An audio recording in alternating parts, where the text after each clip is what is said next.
Thanks very much for sparing the time in a busy election campaign. Good to be with you. People around the world look at Australia and they see this vast country with a tiny population turning away some of the world's most desperate people. They're right to think that, aren't they? Australia has become a cruel country. Australia is one of the top countries for providing an offshore resettlement program, which is where we work with the United Nations High Commission for Refugees, the UNHCR. But specifically on the boats that are coming here and what you're doing to those people. No, I will, but this is the context. The context is in terms of wanting to settle refugees, we do, and over time we've actually been increasing the number of refugees we settle here. The difference between people who arrive by boat and people who arrive on that offshore program are in very significant numbers. The people who arrive by boat are likely to die on the way here. I've only been Minister for this portfolio for a very brief period of time. I already have many people who have drowned in the Indian Ocean during the short time that I've been Australia's Immigration Minister. The first of them was only 2.5 months old. Now, there is nothing compassionate in saying, well, we'll just leave that in place. And for the people smuggling operations that have caused people to get on these boats, there is a product that they are selling, and it's the chance to live and work in Australia. If we take that product away and make clear that if people get on a boat, they're not going to get the right to live and work in Australia, then we can continue to have an offshore program that doesn't just give people the chance to live in Australia, but make sure they get here safely and work through the United Nations, not through a people smuggler. Tragic though those deaths at sea are, they are still a tiny proportion of the overall number that comes, somewhere between 1% and 2%. What you're doing is stopping people getting on the boats in the first place, which either leaves them in limbo for many years in a country like Indonesia where they can't work, they can't go to school, their lives are on hold, they never know what's going to happen to them, or they're pushed to seek asylum elsewhere, they get on trucks, they get on boats across the Mediterranean, they die in those circumstances too. All you're doing is pushing the misery elsewhere, aren't you? No, the number of refugees that Australia takes is the same either way. What's been happening is by having the people smuggling operations, effectively, rather than it be what our policy is now, which is if you come by boat without a visa, you won't be settled in Australia. It used to be that all our spots were being taken by smuggling operations, so if you were waiting in a refugee camp, you had almost no chance of being settled in Australia. What we're doing, and there's been reports on the ground already from Indonesia of people who are saying, well, now maybe I'm best off registering with the UNHCR, because that's the way to make sure that people don't just get a new life in Australia, but they get a new life and a safe passage to Australia. You know as well as I do though, that process takes years. It can be 2 years before you even get an initial interview. I've met many people in Indonesia who are sitting there, their lives totally on hold for years and years at a time. Minister, if you were sat in Indonesia and you had your family with you, your children can't go to school, you can't work, you're harassed by the police the whole time, you'd get on a boat as well, wouldn't you? Well, I certainly wouldn't now, because now there is no doubt that if a people smuggler claims that you're going to get to live and work in Australia, they are lying. Previous ministers have said the same thing. John Howard's Pacific solution sent people to Nauru. They ended up in New Zealand and Australia a few years down the line. Julia Gillard said the Malaysia solution would send people to Malaysia. That got blocked in the High Court. That didn't happen. Even this so-called no advantage, where asylum seekers were sent to Nauru, even those people who were supposed to stay there for years, they're now being assessed in Australia. How on earth is an asylum seeker to believe you now? Well, it's very simple. Another plane load landed today. Before today, we had 118 people who'd been transferred to Manus Island. Another plane load landed this morning, and plane loads keep going. And for each of the people, as they arrive in Papua New Guinea, they are now realising the strength of the government's resolve. They're realising that this is serious, and they are realising that they will not be settled in Australia. The difference between this and all the other proposals that have happened before is there is no cap on numbers here, and we have an agreement for settlement. Once somebody's settled in Papua New Guinea, they no longer have a convention right to apply to the UNHCR and seek asylum somewhere else. Their entire refugee claim has been resolved. So unless they actually want the opportunity to be settled in Papua New Guinea, and if that's what they want, then that's what happens. But unless that's what they're seeking, they need to understand the product that people smugglers are offering is no longer there. But this isn't going to stop boats, because if these people are genuinely desperate, and the evidence suggests that most of them are, 70 to 80% of people are found to be refugees, if those people are genuinely desperate, they're going to keep coming on boats, because Papua New Guinea, in at least a system, is better than languishing for years or returning to homelands where people might face persecution. If they make that decision, if that's what they're seeking, if they would rather get settled in Papua New Guinea than register with the United Nations and have a chance of coming to Australia, that's a decision they might take. But I want any decision that someone takes to be made with their eyes wide open. I don't want anybody to be under the misapprehension that people smugglers today have the same product that they had a year ago. They don't. And if they claim that you can charge money and you'll get to live and work in Australia, it is a lie. And that's why now we have people on the ground trying to get their money back, because they've realised, and people doubted the resolve, I accept that. But now, every few days, as plane load after plane load goes from Christmas Island across to Manus Island in Papua New Guinea, and people land there and realise if their entire refugee claim comes out as a complete convention claim, they will then be settled in Papua New Guinea. They are realising that we meant exactly what we said. Papua New Guinea, a country your own government's advice says people need to exercise a high degree of caution in, where cholera is endemic, malaria on Manus Island. That's all part of the message, is it? You're going to get sent somewhere really horrible if you try coming to Australia. Papua New Guinea came to us. Papua New Guinea is our nearest neighbour, our closest friend. They came to us and offered to assist in this way, and the change is that the product that has been sold in the past from people smugglers would no longer be on the table. Now, we are still working with Papua New Guinea to make sure that accommodation, health services, education services are available at an appropriate standard.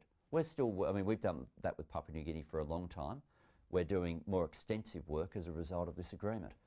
We want to make sure, and Papua New Guinea wants to make sure, that people's rights under the UN Convention are observed and are delivered, but they'll be delivered in Papua New Guinea, not here. How can asylum seekers believe that message when the leader of the opposition in Papua New Guinea is against this deal? The opposition in Australia seems much more woolly on this deal as well than the government seems to be. It seems that many things could happen to change the detail so that this might not be in force in 6 months' time, a year's time. Well, let's take those issues in order.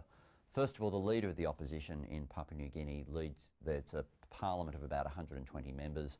The leader of the opposition, when he first became leader of the opposition, led a party, I think, of 7 people. A couple of them have since left. Politics changes very fast in Papua New Guinea, though. I mean, I was up there for when there were 2 prime ministers in practice, and it genuinely looked like it could have been either one. That could happen again very easily. I've known Belden Nama for a long time. I don't think he's about to become Prime Minister of Papua New Guinea, with respect. I knew him when he was Forestry Minister under a previous government. I've known him for a long time. He also was opposed to the processing centre on Manus Island. That hasn't changed the fact that there's a processing centre on Manus Island. And the PNG government this week flagged a number of amendments, constitutional amendments that they're going through with, that actually take away, in their view, any of the arguments that Belden Nama has been putting to their courts. So I really wouldn't doubt the determination on the Papua New Guinea side to be able to deliver this. On the Australian side, yes, there'll be political arguments between us and the opposition, but you will not find the opposition saying that they would have a different attitude to us in terms of whether or not people would be settled in Australia. And anybody who wants to test our resolve, if that's what they want to do, then I will show them exactly how serious we are on implementing the policy. Another way of taking away the people smugglers' product would be surely to vastly improve the UNHCR processing system. Now, that is an organisation that's very, very stretched for money. It could do with some of the billions that Australia has spent on its so-called solutions. Why not do that instead of this hardline tough policy? Why not invest in the system that exists and give people a genuine alternative in countries like Indonesia? Just do the mathematics on this. Now, we do provide significant assistance to the UNHCR, and over time we have been increasing that. But just do the mathematics on what you just said as to whether improving that on its own would actually have an impact on the challenge of boats. Very few countries have a significant offshore program. So there are many countries that take more refugees than we do, where there's an adjacent pathway and people are going directly to country of first asylum and things like that. And that's quite common throughout the world. But as an offshore program working through the UNHCR, very few countries, the United States, Canada, then us, and then there's a big gap before you get significant numbers from other countries. Invest some of that time and money in diplomacy? Why not get some of the countries in Southeast Asia to sign up to the UNHCR convention, and then you wouldn't find people coming to Australia. They'd stop in some of those countries. Well, don't forget, and I do want to finish the earlier answer, but don't forget in terms of Nauru recently have signed the convention. Papua New Guinea have only now removed their reservations to the convention with respect to people who are transferred there from Australia. It's hard to argue that Australia's been doing anything other than encourage people to take up the principles of the convention throughout the region. But on the mathematics issue of with more than 1 million, much more than 1 million, depending on which way you cut the numbers, refugees around the world. And we're talking about a smuggling operation that is increasing to the order of where people have speculated about figures of about 40,000.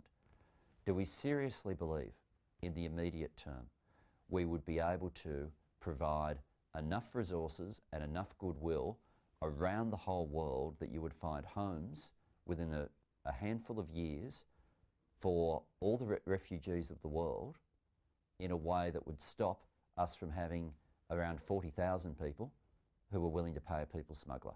You do the mathematics, and the only way in the immediate term you can take away, you either take away the product or you take away the customer. You're talking about taking away the customer. If you take away the product, which is what we've done, then you immediately have an impact on people who are thinking of paying people smugglers. And that's why we already have the reports on the ground of people either waiting or thinking they'll go to the UNHCR, or of people wanting their money back. Let's just say it does work and the numbers do stop and the boats do stop coming to Australia. That solves a political problem, but all it means is that desperate people end up going back to be persecuted in their home countries or end up languishing again. Only a tiny number will actually get settled in anything like a realistic time frame through the UNHCR process. Look, we've been standing ready, if this has the impact that we hope it will, to significantly increase and consider increasing the number of people we take in our offshore program. If we do that and deal with the numbers that were recommended in the Houston panel, we'll effectively be just short of having doubled our refugee quota in a number of years. It's a very significant additional take-up from Australia. So the thing that in the argument that you put that I do think with respect to you missing is the fact as to whether or not the impact of the drownings that we've been having in the Indian Ocean. This is not small numbers. People quote numbers more than 1,000, but the truth is nobody knows how many people have drowned in the Indian Ocean in recent years on smuggling operations. I've had people as a member of Parliament... Minister, forgive me, but nor do people know who hasn't got on a boat and who has ended up being persecuted in their home country and dying in that way. And that's what's going to happen to a greater extent, almost by definition, if people don't get on boats. I accept fully people not getting on boats means less drownings at sea, but then they go in other directions. They might drown in the Mediterranean. On their way to Europe, they might get in the back of a truck, again crossing land borders through the stance, for example, and they might die that way. It's again pushing the misery away. You're presuming in the first instance that people don't remain in the transit country for a longer period of time, awaiting a durable outcome through the UNHCR, and I don't accept that presumption. The international reputation Australia is getting, I was looking through a few editorials of a few newspapers in other countries. The Times of London called the policy brutish, created to steal the election. The Independent has called it draconian. Even a former Prime Minister of Australia has said that what you're doing is an abdication of our basic humanity. This must sting, and this must do long-term reputational damage to Australia's brand. If people want to misrepresent the motivations of Australia on this, if people want to misrepresent the motivations of Australia on this, they're welcome to do so. But be in no doubt, as to the motivations I have. I'm not somebody, and anyone who's known me in Australian politics for any length of time knows I'm not the sort of person who thumps the table and says, look at how tough we can be. There is nothing compassionate in limiting your humanitarian program to whoever is in the line of sight. The person who has arrived on our shores on a boat, yes, they need to be taken into account, as does the person you don't see who would otherwise be at the bottom of the Indian Ocean, as does the person who's been waiting for a decade in a UNHCR camp somewhere in Africa. And we cannot have a situation where we fall for the trap of presuming that compassion is somehow more decent if it only deals with the person who's directly in front of you and conveniently ignores all the other impacts that a policy has. One of the impacts of the smuggling operations into Australia has meant that fewer and fewer, if any, people start to get spots through the humanitarian program who've been waiting for up to a decade in camps. It means that you do have the drownings that I referred to. I don't believe there is anything compassionate in limiting who you care for based on who's in your line of sight. And if people want to question Australia based on that motivation and have a conversation about whether they think the policy will work, then I'm up for that conversation. But I certainly won't accept arguments that are based on a motivation which is not mine and is not Australia's. Do you think the UNHCR convention is out of date? And do you think that needs to be looked at? The opposition here in Australia has certainly said that. What Kevin Rudd has said in recent days seems also to say that. Is that something you would look at were you to win the next election? Is that convention out of date? There are aspects of movements of people throughout the world these days that were not contemplated at the time the convention was brought in. Now, that's not a criticism of the convention. 1951 was a while ago. And the concept, for example, of where you would have smuggling operations that are quite specifically for profit, links to organised crime, and it's hard to argue that these operators aren't involved in direct exploitation. That was not what was being envisaged following the Second World War, when people said we need to make sure that if someone escapes from their country, they've got somewhere they can go to. So there is a different environment throughout the world. The principles and the concepts of the convention absolutely hold true. But there is nothing wrong with having a conversation to make sure, and these things, international instruments aren't changed quickly, but there's nothing wrong with having a conversation to make sure that the original intentions of the convention continue to be matched up by its language and the way it interacts with the modern world. What if other countries followed Australia's example? What if other signatories also started transferring their asylum seekers to other countries? If you got that on any kind of large scale, you'd see the whole system kaput. Look, I don't accept that. I actually think if we could get more countries who are not countries of first asylum, if you had more countries having the approach that, say, the United States, Canada, Australia have, of having a more generous offshore program, and there's a number of countries, New Zealand have been gradually increasing theirs, the more countries we can have that have a serious offshore program, then you get to have a genuine impact on how long people are waiting in the camps.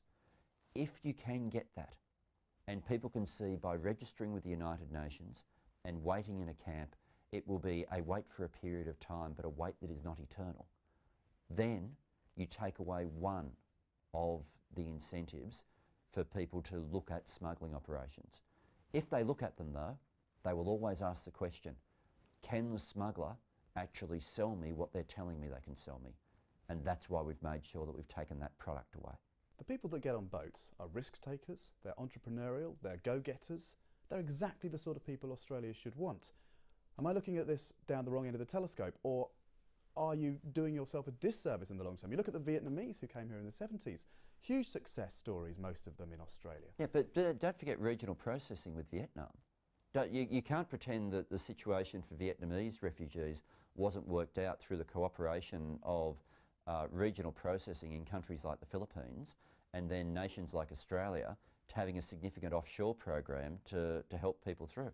That's how you had the initial boats, and then very quickly the world said, well, hang on, we've got loss of life at sea, We need to have regional processing, and then a few key countries in the region took on the role of processing centres, and you had offshore programs to countries like Australia. That meant you got to give durable outcomes for people. You got to give people a situation where they could settle in accordance with the convention, but you also got to do something about the loss of life at sea. What was wrong with the Pacific solution that was dismantled by Kevin Rudd? That had worked, hadn't it? And what was different? What was different between the Pacific solution under your political opponents up to 2007 and this? They seem indistinguishable. Well, in the first instance, if I can say, as I've said previously, the Howard government in their final term had started dismantling a number of their 2001 settings. We continued dismantling some of them when we came to office. In 2000, and when they did it, in retrospect? No, when they did it, we gave them bipartisan support. When we did it, they gave us bipartisan support. The mistake was in 2009. In 2009, you had a change in the movement of people from Afghanistan, from Iraq, and from Sri Lanka. When that occurred, we needed to quickly change our settings back again. And we did it. We should have. We should have. We didn't change our settings quickly enough, and then the pipeline started to be reopened. So that part of it, acknowledge absolutely. The reason now why you can't mirror the John Howard settings is very simple. People smugglers have learnt and found their way around those particular rules. So the reason you can't turn boats around in the Indian Ocean anymore is once smugglers worked out, if you sink the boat, Australia's the sort of nation that won't leave people drowning in the ocean, then any time people were given bad news on the water or encouraged to go back, it would turn into a safety at sea operation and the vessel would be sabotaged. So we'd get people out. So the turn back policy wouldn't work now because they've got a new way of operating. Similarly, with Nauru and Manus Island under the original John Howard iteration, which I'm not arguing didn't work, but under the original iteration there, people were never settled.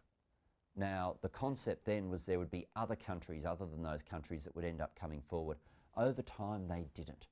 And that meant that people smugglers were able to work out if settlement's not part of the equation, then you can wait people out and you'll still end up in Australia.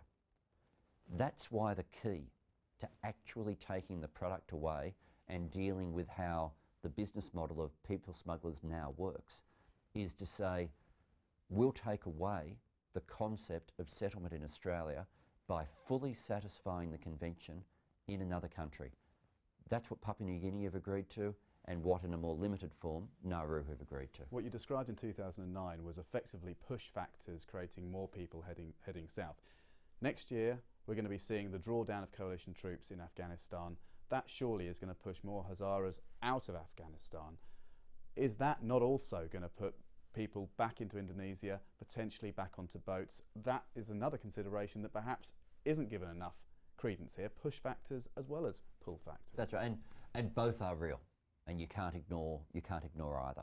So when there's a push factor and people are leaving the country of their birth, they then genuinely look around and say, where are the different places we can go to? Australia is one of them, but the way to get to Australia will be to register with the UNHCR, and that will be the safe pathway to Australia. If a people smuggler says to somebody, oh no, I can get you to Australia, they'll be lying because they can't. And people should literally sit for years in Java, for example, waiting for that process to go through its full course. Because it can be years, it can be 5-10 years, and then there's no guarantee of Australian residency at the end, or indeed any other country's residency. You can be then, even when found to be a refugee, you can be sat on that list waiting for a spot for many, many years. And by now, your children have become teenagers, your wife has left you, who knows what's going on in the meantime. You can't work, you can't go to school. That's a terrible situation to be in as well. That's right, and a situation that, for example, has been worse for people who otherwise would have been able to access the Australian humanitarian program in Africa, who haven't been able to because the humanitarian program had already been filled by people smuggling operations. Minister, thanks very much. Good to be with you.